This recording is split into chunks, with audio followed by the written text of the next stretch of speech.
श्री स्वामी समर्थ. सगळ्या स्वामी भक्तांना माझा मनापासून नमस्कार. स्वामी भक्त हो, आज पुन्हा एकदा आपल्या स्वामी सूत्र चॅनलवर तुमच्यासाठी नवीन व्हिडिओ घेऊन आलेली आहे.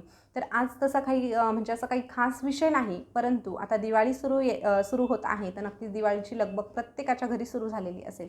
तर मग नक्कीच दिवाळी सुरू झाल्यापासून ते दिवाळी संपेपर्यंत काय काय करावं, काय काय करू नये यासंबंधी आपण थोडक्यात माहिती जाणून घेणार आहोत. अगदी जी प्रत्येकासाठी गरजेची आहे. खूप काही त्यासाठी आपल्याला वेगळं करायचं नाही, पण अगदी कॉमन छोट्या छोट्या गोष्टी आहेत त्या आपल्याला लक्षात ठेवायच्या आहे. तर सुरुवात करूया आपल्या दिवाळी सुरू होण्याच्या अगोदरचे जे दिवस आहेत त्यामध्ये आपल्याला काय करायचं आहे. तर अर्थात आपण घराची स्वच्छता करत असतो. नक्कीच आपल्या घरी जर लक्ष्मी मातेचं आगमन होणार आहे तर नक्कीच आपल्याला साफसफाई करायची आहे. पण ही साफसफाई करत असताना आपल्याला काही गोष्टींची विशेष काळजी घ्यायची आहे. ती कुठली, तर अगदी थोडक्यात सांगते. हे बघा, आता आपण जे छोटे छोटे टॉपिक जाणून घेणार आहोत त्यासंबंधी डिटेलमध्ये माहिती जाणून घेण्यासाठी आपले पुढे येणारे जे व्हिडिओ आहे ते तुम्ही बघा, कारण त्यात सविस्तररित्या तुम्हाला सगळं काही अगदी टप्प्याटप्प्याने मी सांगणार आहे. पण आता ही थोडक्यात माहिती जी आहे ती तुमच्यापर्यंत पोहोचवण्याचं एक छोटंसं कार्य करत आहे. ते व्हिडिओ बघण्यासाठी आपल्या चॅनलला सबस्क्राईब करून शेजारचं बेल बटन प्रेस करून ठेवा. नक्कीच ती माहिती तुमच्यासाठी उपयुक्त ठरणारीच असणार आहे. आता बघा, साफसफाई म्हटलं तर साफसफाई करताना आपल्याला एक गोष्ट आवर्जून लक्षात घ्यायची आहे. ती कुठली, तर साफसफाई करताना ज्या जुन्या पुराण्या गोष्टी आहेत ज्या आपण अजिबात वापरातच आणणार नाही, आपल्याला ठाऊक आहे की हे उपयोगाचंच नाही, मग ते पुन्हा साफ करून तुम्ही घरामध्ये ठेवू नका. ही चूक प्रत्येक महिलेकडून होते म्हणजे होतेच. एखादी तरी अशी वस्तू असते की आपला त्या वस्तूमध्ये जीव अडकलेला असतो, भलेही त्या वस्तूचा उपयोग नाही. आता तांब्या पितळाची भांडी म्हटली तर ठीक आहे, त्या आपल्या जुन्या लोकांच्या आठवणी असतात, त्याचा वापरही आपण करत असतो आणि करायला हवा. पण जर आपण त्या वस्तू वापरतच आणत नसू किंवा मग त्या वस्तू तुम्ही आठवण म्हणून ठेवत असाल तर मला सांगा काय उपयोग, कारण ती अडगळ होत असते.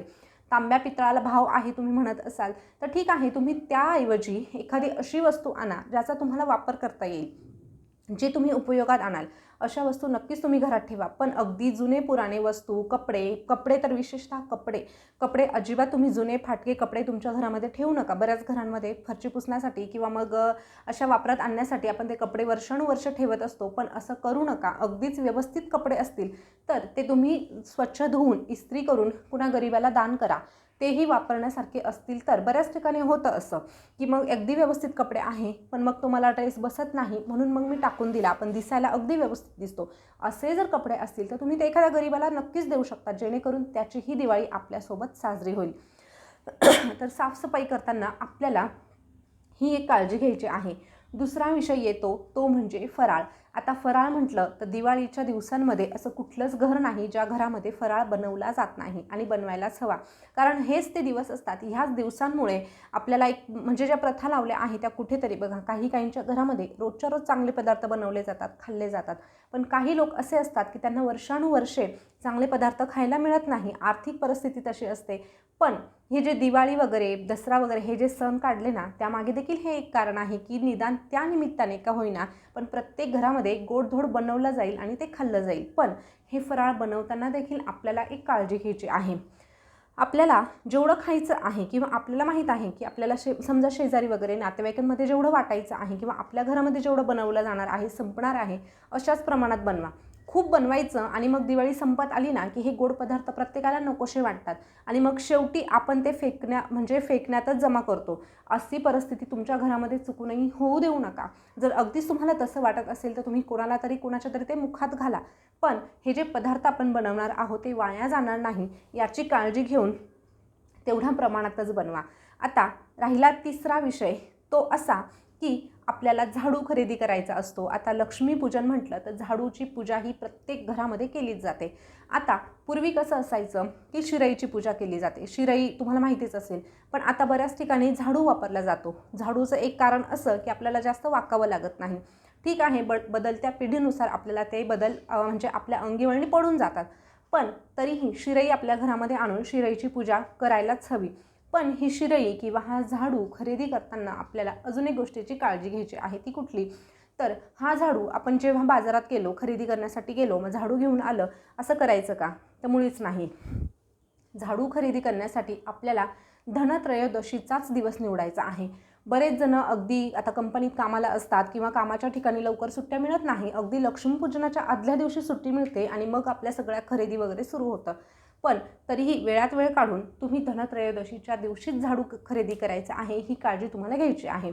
आता जेव्हा झाडू खरेदी करायला जाणार आहात तेव्हा देखील एक काळजी घ्यायची, ती अशी की झाडू घ्यायला जाल तेव्हा आपल्याला सोबत हळदी कुंकू, अक्षता आणि थोडीशी साखर घेऊन जायची आहे. आता तुम्ही म्हणाल की ते झाडूला हळदी कुंकू तिथे जाऊन का लावायचं, घरी आल्यावर का नाही करायचं, किंवा मग लक्ष्मीपूजनात आपण करणारच आहोत. हो, हे सगळं काही ठीक आहे, बरोबर आहे, तुमचं अगदी बरोबर आहे. पण आपण ज्या दुकानातून ती लक्ष्मी आणणार आहोत त्या ठिकाणी देखील तिला हळदी कुंकू वाहणं तितकंच गरजेचं आहे. तिला गोड म्हणून थोडीशी साखर ठेवायची आहे, अक्षता व्हायच्या आहे आणि मग ती लक्ष्मी स्वरूप तो झाडू आहे तो आपल्या घरी घेऊन यायचा आहे. अशा पद्धतीने तुम्ही झाडू आणू शकतात. आता झाडू घेताना अजून एक काळजी घ्यायची, ती अशी की बरेच जण मॉलमध्ये जातात, मोठमोठ्या दुकानांमध्ये जातात आणि झाडू खरेदी करतात. आता हे एक वैयक्तिक माझं मत झालं जे मी तुम्हाला सांगण्याचा प्रयत्न करत आहे, पण नक्कीच शेवटी तुमची इच्छा आहे. तर हा झाडू खरेदी करताना कृपा करून मोठ्या मॉलमध्ये किंवा मोठ्या दुकानांमध्ये घेण्यापेक्षा जे रस्त्यावर बसलेले असतात ना लोक, त्यांच्याकडून घेण्याचा प्रयत्न करा. कारण हे जे सणवार असतात ते जसं आपल्या घरी दिवाळी घेऊन येतात, आपला सण चांगल्या पद्धतीने साजरा व्हावा असा आपण प्रयत्न करतो, तर नक्कीच कुणाला तरी गरजवंताला आपण जर अशा पद्धतीने त्यांच्याकडून झाडू घेऊन आपण त्यांना मदत केली किंवा आपले 2 पैसे मोठ्या बिझनेसमॅन लोकांना मिळण्यापेक्षा अशा गरिबाला जर मिळाले तर नक्कीच त्यांचीही दिवाळी आपल्यामुळे कुठेतरी चांगली साजरी व्हायला मदत होणार आहे. त्यानंतर पुढची गोष्ट ती अशी की झाडू घेताना कधीही भाव करू नका. आता झाडू किंवा ती शिराई जी असते ना, झाडूचा विषय एक वेळेस राहू द्या, पण शिराई जी असते ना ती जास्तीत जास्त 40 ते 50 रुपयाला मिळते, 30 रुपयालाही अगदी मिळते. त्यावेळेस आपण काय करतो, एखादी गरीब आजी किंवा आजोबा दिसले किंवा गरीब बाई दिसली की आपण तिथे भाव करतो, मावशी इतक्यालाच द्या ना, मावशी तितक्यालाच द्या. का म्हणून तुम्ही लक्ष्मीचा भाव करत आहात? आज त्या लोकांनाही हेच दिवस आहे पैसे कमवण्याचे. जेव्हा आपण मेडिकल स्टोअरमध्ये जातो, आपण जेव्हा मोठ्या मॉलमध्ये जातो, तेव्हा कधीही आपण त्या वस्तूंचा भाव करत नाही. तिथे जी किंमत लावलेली असते ना त्याच किमतीत आपण ती वस्तू घेतो. आपण कोणताही ग्राहक तिथे भांडण करताना तुम्हाला दिसणार नाही. पण असे रस्त्यावर जे विक्रेता असतात त्यांच्याशी मात्र आपण आवर्जून भांडण करतो आणि भाव कमी करून घेतो. तर कृपा करून अशा लोकांसमोर वादविवाद करून त्या लक्ष्मीचा भाव करू नका. जी रक्कम त्यांनी मागितली आहे त्या रकमेतच तुम्ही ती वस्तू किंवा ती शिराई खरेदी करा. कारण आज ती लक्ष्मी 50 रुपयाला जरी आपल्या घरी येणार आहे, पण आपल्या घरामध्ये ती भरभराट घेऊन येणार आहे, हे तुम्ही विसरता कामा नये. अशा पद्धतीने झाडूच्या बाबतीत देखील आपल्याला ही एक काळजी घ्यायची आहे. यानंतर दुसऱ्या गोष्टी त्या अशा की ह्या 4-5 दिवसांमध्ये आपल्याला भरपूर सेवा देखील करायच्या आहे. मान्य आहे, महिलांना भरपूर कामं असतात, घराची साफसफाई, फराळ बनवणं, तरीही म्हणून आपण सेवा करायला विसरायचं नाही. कारण सेवा जर केली नाही तर ह्या बाकीच्या गोष्टी सगळ्या निष्फळ आहे. त्यामुळे टप्प्याटप्प्याने वसुबारसला काय करावं, आपल्याला धनत्रयोदशीला काय करायचं, पाडव्याला काय करायचं, अशा सगळ्या प्रकारच्या ज्या गोष्टी आहेत त्या आपल्याला लक्षात घ्यायच्या आहे. या सगळ्या गोष्टी करून आपल्याला सेवेला देखील तितकंच महत्त्व द्यायचं आहे. आता सेवा कशा पद्धतीने करावा, कोणत्या कराव्या, यावर सेपरेट व्हिडिओ मी घेऊन येईल. फक्त अजून एक काळजी घ्यायची, ती अशी की ह्या दिवाळीच्या सणांमध्ये प्रत्येकाच्या घरामध्ये छोटी मोठी खरेदी केली जात असते. प्रत्येकाच्या आर्थिक कुवतीप्रमाणे तो त्याची खरेदी करत असतो. ही खरेदी करतानाची जी एक गोष्ट आहे ती तुम्हाला आवर्जून लक्षात घ्यायची आहे. ती कुठली? खरेदी करताना तुम्ही चुकूनही संध्याकाळची वेळ निवडू नका. संध्याकाळ म्हणजे लक्ष्मी येण्याची वेळ असते आणि लक्ष्मी येण्याच्या वेळामध्ये आपल्या घरातील लक्ष्मी तुम्ही दुसऱ्यांना देऊ नका. ही एक प्रामुख्याने तुम्हाला काळजी घ्यायची आहे. आता बरेच जण म्हणतील की आम्ही दिवसभर कामावर जातो आणि मग संध्याकाळी खरेदीला जातो. तुम्हाला संध्याकाळी जायचं आहे तर नक्कीच तुम्ही 6:30, 7:30, 8पर्यंतचा वेळ तुम्ही सोडून द्या. त्यानंतर हवं तर तुम्ही खरेदी करा, पण 6:30 ते 7:30, 8 दरम्यान तुम्ही चुकूनही खरेदी करू नका. कारण ही वेळ लक्ष्मी येण्याची असते, आपल्याला आपली लक्ष्मी घालवायची नाही. हे या ठिकाणी तुम्हाला आवर्जून लक्षात ठेवायचं आहे. त्यानंतर बघा, आपल्याला धनत्रयोदशीला अजून अशा काही गोष्टी खरेदी करायच्या आहे जेणेकरून आपल्या घरामध्ये लक्ष्मी चालत येणार आहे. त्यामधली सगळ्यात महत्त्वाची गोष्ट म्हणजे धने म्हटलं तर अगदी 10 रुपयाचे जरी धने आणले तरीही ह्या दिवशी आपल्याला धने आवर्जून आपल्या घरामध्ये आणायचे आहे. त्याची पूजा करून आपल्या तिजोरीमध्ये ठेवायचे आहे. ह्या धन्यांमुळे आपल्या घरातील धन वाढण्यासाठी मदत होणार आहे आणि नक्कीच याचा तुम्ही अनुभव घेऊन बघा. पुढच्या वर्षीपर्यंत तुमची आर्थिक परिस्थिती नाही बदलली तर मग तुम्ही कमेंट करून सांगा. फक्त यासाठी आपले प्रयत्न देखील तितकेच महत्त्वाचे असणार आहे, हे लक्षात घ्या.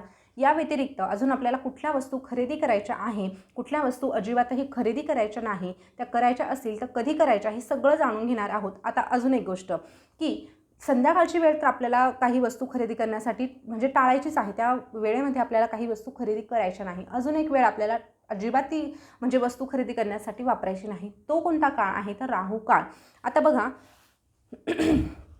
प्रत्येक आता बऱ्याचशा कॅलेंडरवर दिलेलं असतं, काही कॅलेंडरवर दिलेलं नाही. हवं तर तुम्ही लिहून घ्या. प्रत्येक वाराचा राहू काळ हा ठरलेला असतो. तो त्या राहू काळामध्ये आपल्याला कुठलीही नवीन वस्तू खरेदी करायची नाही, हे तुम्हाला लक्षात घ्यायचं आहे. राहू काळ सांगते बघा,